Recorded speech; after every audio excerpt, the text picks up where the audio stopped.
કર્યો છે?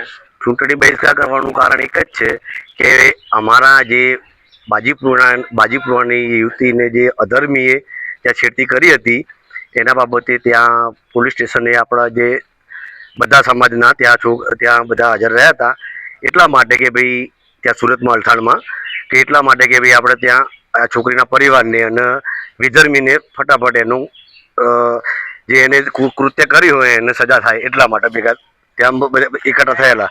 કોઈ એવું નહોતું કે ભાઈ પર્સનલી બોલાવીને ત્યાં ભેગા કર્યા હતા, જાતે સ્વયંભૂત ત્યાં ઊભા થયેલા છે, બધા ભેગા થયેલા હતા બરાબર.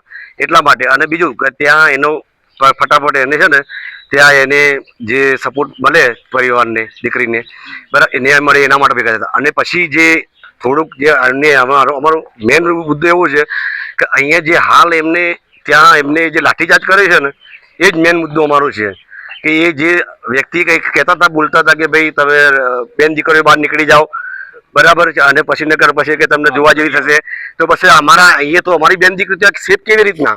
ચલો એ અહીંયા બાજીપુરામાં અધર કોઈ બી સમાજની દીકરી કેવી રીતના સેફ થશે બરાબર? એ જ એમ કહેતા હોય કે ભાઈ બેન દીકરીઓ બહાર નીકળી જાઓ અને લાઠીચાર્જ કરવાનું ચાલુ કરે છે તો એનો મતલબ શું થયો? એ કોઈ પાટીદાર સમાજ હતો ત્યાં એકલું, બધા દરેક સમાજ હતા બરાબર, આખો હિન્દુ સમાજ ત્યાં હતો. તો કાલે કોઈ છોકરીનો બીજું અસર થશે તો હવે કોણ ઉભું રહેશે ત્યાં?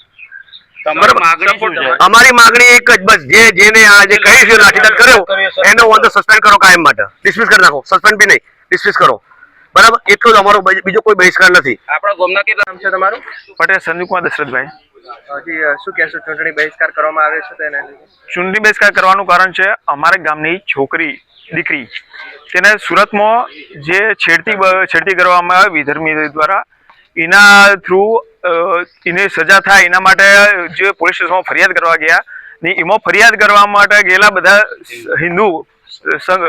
હિન્દુ બધા યુવાના ઉપર પોલીસ દ્વારા લાઠીચાર્જ કરવામાં આવ્યો. એ લાઠીચાર્જ કરવાના વિરોધમાં અમે સંપૂર્ણ બહિષ્કાર કરીએ છીએ ચૂંટણીનો.